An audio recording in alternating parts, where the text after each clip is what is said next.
గుంటూరులో ముఖ్యమంత్రి గారి దగ్గరికి వచ్చి 2014-19లో చర్చికి డబ్బు కావాలంటే ముఖ్యమంత్రి గారు అటు ఇటు కాకుండా 16 కోట్ల రూపాయలు ఇచ్చారు. 16 కోట్ల రూపాయలు ఇస్తే గత ప్రభుత్వం 5 సంవత్సరాలలో అది శిథిలావస్థలు అయిపోయింది. 5 సంవత్సరాలు పట్టించుకునే నాథులే లేడు.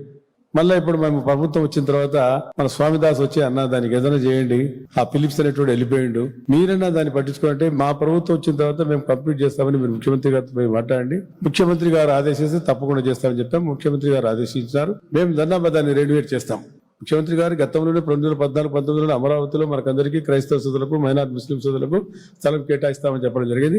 మీరు ఆ గత 5 సంవత్సరాలు విస్మరించినారు. ఆయన ఏదో మనవాడు అనుకున్నారు, కానీ మనవాడు కాదు, అతను తనవాడు కాదు, ఎవరివాడు కాదు. ఆయన మనవాడు, అందరివాడు చంద్రబాబు నాయుడు గారు. ఆయన మన మనిషి. ఆయన మన కోసం, పేదల కోసం, పేదల కష్టాల కోసం, పేదల్లో పాలు పంచుకుంటూ పనిచేసేవాడు. మరి ఆ రోజులు పేద లేదు. నా నియోజకవర్గంలో 3 మండలాలు ఉంటే 3 మండలాలు నంద్యాల పట్టణం గురించి మొత్తం ఎన్ని గ్రామాలు ఉండే అన్ని గ్రామాలు చర్చలు లేని గ్రామం లేదు, ఈవెన్ డబ్బు లేదు అని చెప్పి, ఎందుకంటే నేను మంత్రిగా ఉన్నాను కాబట్టి నేను పుష్కలంగా ఇవ్వడం జరిగింది. మరి అదేవిధంగా 2014లో సిసిఐ చర్చ్ కానీ, అదేవిధంగా ఇతర చర్చలకు స్వామిదాస్ ఇక్కడ ఉన్నాడు. 50 లక్షలు తీసుకుంటే మన వాళ్ళు తీసుకోలేదు, వద్దన్నారు. వాళ్ళకు ఒక భయం ఏర్పడింది, మా మత సంస్థలు ఏమైనా తీసుకుంటారేమని. అది ఎప్పుడు కూడా జరగదు. ఎందుకంటే ముఖ్యమంత్రి గారికి అలాంటి ఆలోచన లేదు, చేయరు కూడా.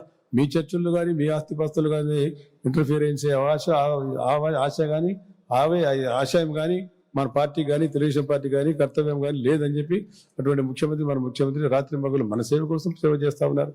మన పేద వర్గాల వాళ్ళు మనం అందరం కలిసికట్టుగా పనిచేసి మన అభివృద్ధి కోసం, మన పురోభివృద్ధి కోసం పనిచేసుకోవాల్సిన బాధ్యత ఉంది. మన భగవంతుడు మనకు ఏం చేశారు, హల్లెలూయా గారు ఏం చెప్పారు, మనకు భగవంతుడు ఏం చెప్పాడు, మనకందరికీ దేవుడు ఒకడే. కాబట్టి మనం భగవంతుని మనం కొలుచుకుంటూ ఇక మంచి కార్యక్రమం చేసుకోవడానికి అవకాశం కలిగించారు. దాదాపు దీనికి ఇక ఇంత మంచి కార్యక్రమాన్ని ఏర్పాటు చేస్తున్నారు, చాలా సంతోషం. దీన్ని జయప్రదం చేయాలా. పండుగలు మీరందరూ కూడా చాలా మంది పెద్దలు, మరి బిషప్లు వచ్చినారు, ఫాదర్లు వచ్చినారు, పాస్టర్లు వచ్చినారు.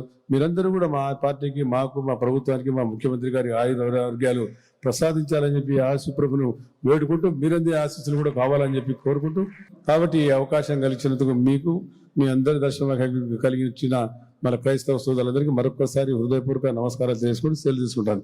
జై హింద్, జై తెలుగుదేశం.